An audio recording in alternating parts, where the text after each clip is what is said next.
Bonsoir mesdames et messieurs, bienvenue sur Comment Info dans votre principale édition d'information. Nous ouvrons ce journal par l'économie. Eramet, 7 millions de tonnes pour le leadership mondial de Comilog en 2023. Reportage. Le groupe minier et métallurgique français Eramet a annoncé le 24 juin 2019 la validation de son projet d'extension de la mine de manganèse au Gabon et de valorisation de lithium en Argentine. La décision finale d'investissement est prévue en fin d'année sous réserve de la levée des financements. Eramet prépare l'extension de production du minerai de manganèse à Moanda, satisfait de l'obtention du certificat de conformité et du permis d'exploitation délivré par les autorités gabonaises, ainsi que les résultats des études techniques, économiques et impact environnement et social qui ont démontré la faisabilité et le fort potentiel de création de valeur sur le projet d'extension de production de minerais de manganèse à Moanda au Gabon. La cellule de validation de projet du groupe Eramet a donné son approbation, permettant au projet de franchir une nouvelle étape importante. L'annonce a été faite le 24 juin 2019 par la Direction générale du groupe minier. L'objectif du projet est de porter la capacité de production globale de minerais de manganèse de 4,3 millions de tonnes en 2018 à 7 millions de tonnes en 2023 et d'ancrer durablement Comilog dans une position de leader mondial sur le marché du minerai de manganèse. Cette augmentation aura pour effet de baisser le cash cost d'environ 20% et de faire passer notre part de marché de 10% actuellement à 15%. Au terme des études de faisabilité technico-économique, l'investissement au Gabon s'élèverait à 640 millions d'euros sur 5 ans avec une montée en puissance plus rapide de la production, a souligné la Direction générale d'Eramet. Transport aérien. OIM, bientôt de nouveau accessible par avion. Reportage de Jessie Massima. Depuis le retrait des compagnies La Nationale et Afrique Aviation, l'aéroport de Work-Mekong d'OIM était sevré de vols domestiques. Dans quelques jours, les vols à destination d'OIM vont reprendre à raison de 2 vols par semaine, lundi et vendredi. En effet, la société de transport aérien Tropical Air Gabon a annoncé qu'elle va ouvrir une nouvelle descente vers OIM à partir de son avion de type ATR 42300. Le prix du billet a été fixé à 85 000 francs CFA OIM Libreville.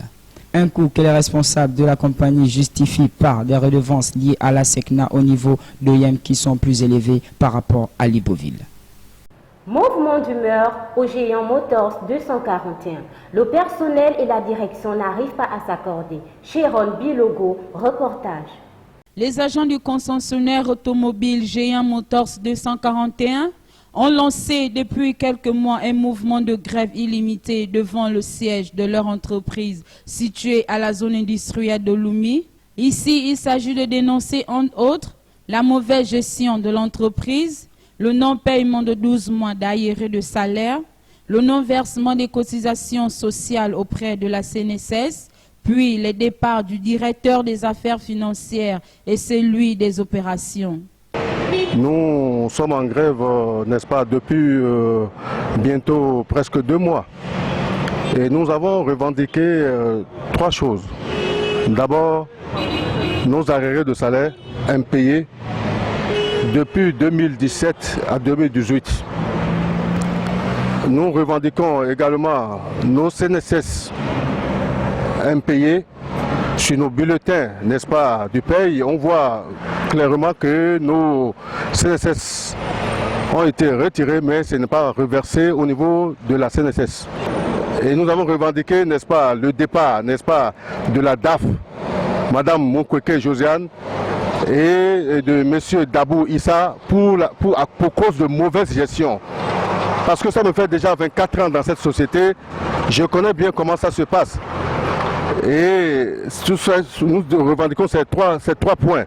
Nous avions respecté, tout a été, nous avions de notre côté fait notre devoir, mais la direction jusqu'à présent n'a même pas pensé, n'est-ce pas, à nous payer nos arriérés de salaire. 12 mois d'arriérés de salaire impayés.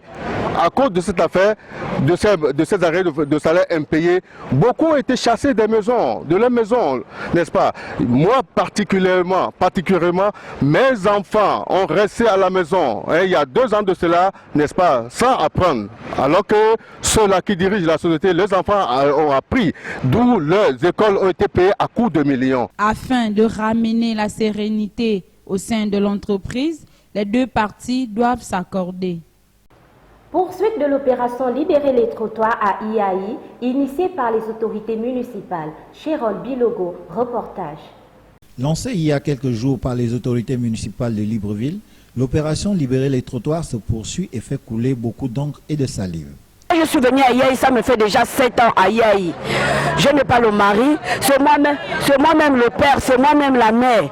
J'ai mes enfants qui partent à l'école, c'est avec ça que je paie le corps de mes enfants. Mes enfants, c'est ici que j'ai nourri ma maison, je paye ça ici.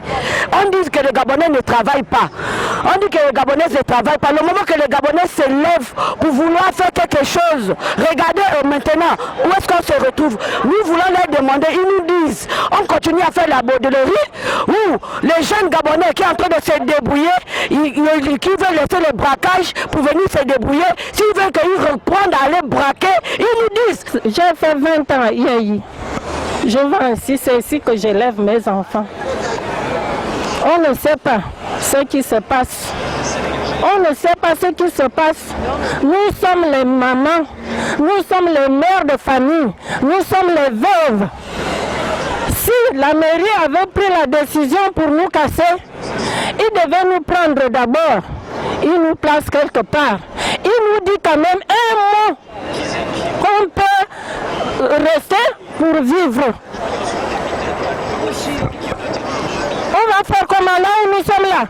On a les choses dans les mains pour vendre. Ils ont détruit, ils ont cassé, ils ont brûlé. Moi, je suis une jeune Gabonaise. Je ne travaille pas, je fais le commerce pour nourrir mes enfants. Nous, on nourrit nos enfants ici avec les 500, les 1000 fois le moutouki qu'on vend. S'ils ne veulent plus nous voir sur le trottoir, qu'ils nous construisent les marchés. Avant de venir mettre les gens au feu, ils devaient d'abord construire les marchés pour nous envoyer là-bas. Ça, c'est ma boutique. Avant d'installer les boutiques là, ici, la mairie nous a donné l'autorisation d'installation des kiosques. Ils disent libérer le trottoir. Ceux qui vendent le trottoir, ce n'est pas les kiosques. Maintenant, ils doivent nous donner un délai. Si les ne veulent pas les kiosques en dur, ils sont eux qui nous ont donné les papiers, faites les kiosques. On a fait les kiosques, ils ont bien tracé ça, les kiosques c'est normal, avant de donner l'autorisation. Il est à noter les cas de violence enregistrés au cours de cette dernière, tels en témoignent ces images. Ils m'ont attrapé les pieds et les mains comme s'il y avait la guerre. Ils m'ont jeté dans la voiture. On a fait le tour de la ville. Comment ils ont fait le dégât partout dans Libreville. Ils ont cassé à Wenje, ils ont cassé Nzayong, ils ont cassé Charbonnage. Partout j'étais là attaché à menotter comme si j'avais tué quelqu'un. Alors que ce sont eux qui sont venus détruire ma marchandise. Je suis là, je n'ai rien. Je demande qu'au Gabon là, on est où? On nous met le courant dans les fesses, on est où? À ce qui s'annonce comme étant un nouveau bras de fer entre les autorités municipales et les commerçants qui refusent de libérer les trottoirs faute de marché, il serait souhaitable que les 2 parties s'accordent afin de retrouver la calmie dans la cité. Restons toujours du côté de IAI où la passerelle a été détruite au cours de l'opération Libérer les trottoirs. Reportage. Dans l'optique de rendre plus belle et conviviale Libreville, l'hôtel de ville de Libreville a lancé une opération de libérer les trottoirs. Au moment où on assiste à une création exponentielle des marchés anarchiques. Cependant, cela nécessite-t-il la destruction de certains biens publics? Prenons le cas de la passerelle aménagée par l'entreprise Sokoba, après la construction de l'échangeur de IAI. Cette dernière permettait aux piétons de joindre la station et l'ancien conteneur. Aujourd'hui, avec cette destruction, ces derniers et les automobilistes se disputent la route. Nombreux sont les Gabonais qui se posent la question de savoir si l'on peut avancer en reculant. Dans la rubrique « Il a dit », Monsieur le maire du 4e arrondissement de Libreville, Axel Ayenoin, nous livre ses impressions suite au discours du président de la République, son Excellence Ali Bongo Ondimba, du 8 juin dernier. Je suis ému et je suis très touché par le courage et la bravoure d'un homme dont nous savons les épreuves qu'il a traversées, et ému face à sa détermination à faire de ce Gabon-là un pays de référence. Aujourd'hui, il a tapé du poing sur la table une énième fois en appelant les fonctionnaires, les politiques, les Gabonais à beaucoup plus de rigueur, à beaucoup plus de sérieux, de vigilance.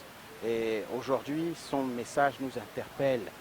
Mesdames et messieurs, c'est la fin de notre principale édition d'information. Nous vous donnons rendez-vous demain à la même heure pour un prochain numéro. Alors, restez connectés sur Como Info et sur les adresses qui s'affichent au bas de votre écran. Sur ce, que Dieu vous protège.